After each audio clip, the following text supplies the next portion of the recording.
Hey, what's up everybody? Hammerheart Metal Reviews here once again, doing another discography countdown for you today. And today we are going to be talking about the band Esoctrilihum. So this is a one-man black metal band from France. The man behind the band is named Astagul, probably mispronouncing that, and very prolific in releasing albums. He's put out 7 albums in the last 5 years, which is absolutely insane, and plays very unique blend of like black and death metal, but it's very experimental. It's very strange, really has his own sound that he's come up with. It's just really like claustrophobic madness. He self-describes his music as like unholy music inspired by chaotic visions of an unknown dimension, and that is exactly what it sounds like. So perfect to describe what is going on here. Really brings in a lot of different instrumentation and sounds as well to really add some uniqueness and charm to it. Like there's violins, there's harps, there's other instruments going on. And he did just drop a brand new album this past Friday. I've been listening to it all weekend, so I'll have kind of a mini review of that album when I get to it in the discography countdown. But yeah, I'm going to run through all 7 of Esoctrilihum's releases from my least favorite down to my favorite. So I'll start by saying I don't think any of these albums are bad, for sure. There's definitely some that are stronger than others, but even the ones that I'm ranking near the bottom of this list are still worth checking out. So let's kick this off. Coming in 7th place, my least favorite album is the sophomore album from 2018, Pandemorphium. Might be mispronouncing a lot of stuff in this video, so bear with me. But that's the short name title. It's actually Pandemorphium, Forbidden Formulas to Awaken the Blind Sovereigns of Nothingness.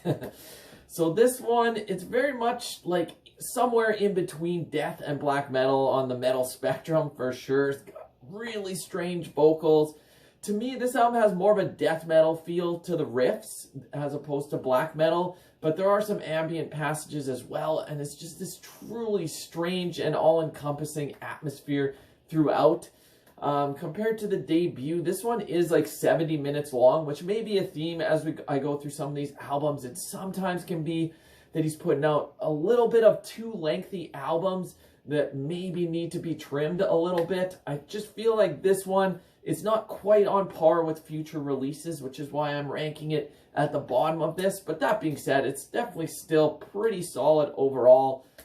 Favorite tracks, Lord of the Closed Eyes, The Last Judgment. Like all in all, it's still pretty decent. Like it's a 7 out of 10 album, but I can't rate it much higher than that. But stronger stuff will be coming up. So let's move this right along. Excuse me. Coming up next at number 6, I'm actually going with his debut from 2017, Mystic Echo from a Funeral Dimension.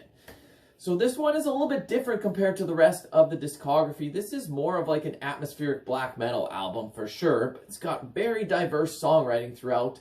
It's got tons of melody, and it's very ambient in places as well, but with a root in black metal even during the ambient parts. But it's got this really like mystical, otherworldly feeling throughout. And yeah, great start to his career. It definitely has hints of what would come in the future, even if it's not quite as strong as what would come later on. On this album, I really feel like the focus is more on the overall atmosphere with all the keyboards and just everything to create a great atmospheric black metal album. So favorite tracks on here, Ancient Ceremony from Astral Land, Infernus Spiritus. Like all in all, pretty solid debut album, even if I don't think it's quite as strong as some of his other material. Let's move this right along now into the top 5. Coming in 5th place, I'm going with his 4th album, which is from 2019, The Telluric Ashes of the Overth Immemorial Gods. So yeah, probably mispronouncing some of that, but yeah, this one, it's very dense and dissonant, but yet it's full of these like memorable melodies throughout the songs as well. It's got even some like chant-like vocals in parts. And once again, really like a hybrid of black and death metal. Very interesting and unique take on both of those genres. Combine them together to really make something all his own here. He even starts bringing in some like tribal instruments as well to add another flavor to some of the songs.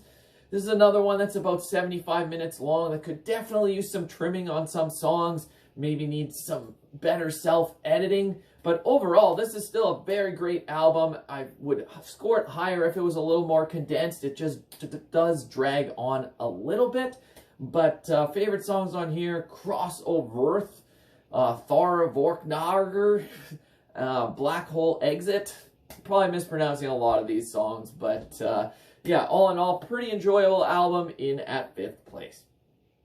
Up next at number 4, I'm going with the album right before that, the third album, which was from 2018, Inhuma.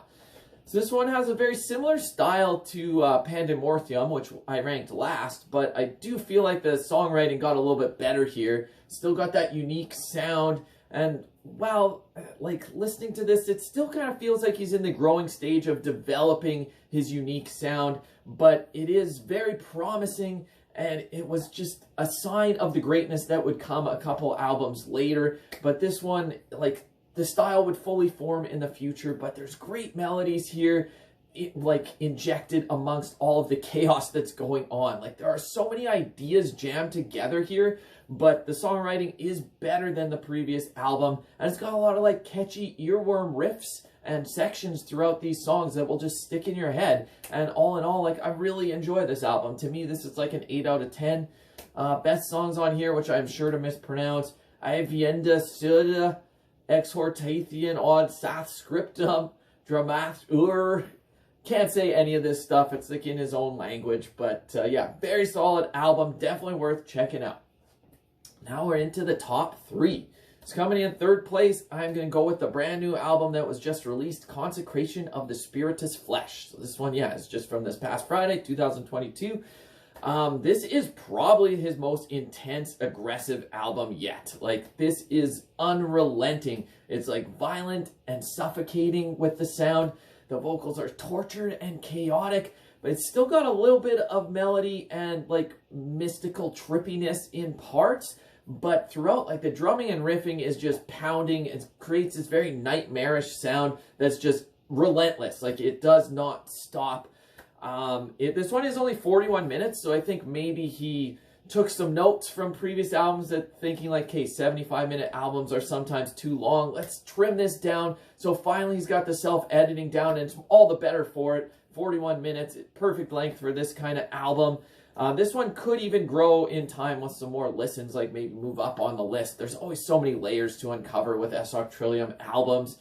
So this one, yeah, while being super intense, I do maybe prefer a little bit more of the experimentation that was on the previous couple albums to this. There's just not quite as much variation on this album. It's kind of one speed ahead throughout most of the album. Like, there's definitely still some melodic parts here and there, but it's pretty in-your-face, nightmarish aggression throughout the whole thing, which is enjoyable. Like, I'm still, to score this out of 10, I think I'll give it a very solid, like, 8.2, 8.3 out of 10 for now. That could change with more listens, but yeah, all in all, definitely worth checking out. Very solid album. I'm sure you'll see it on my month-end list for sure.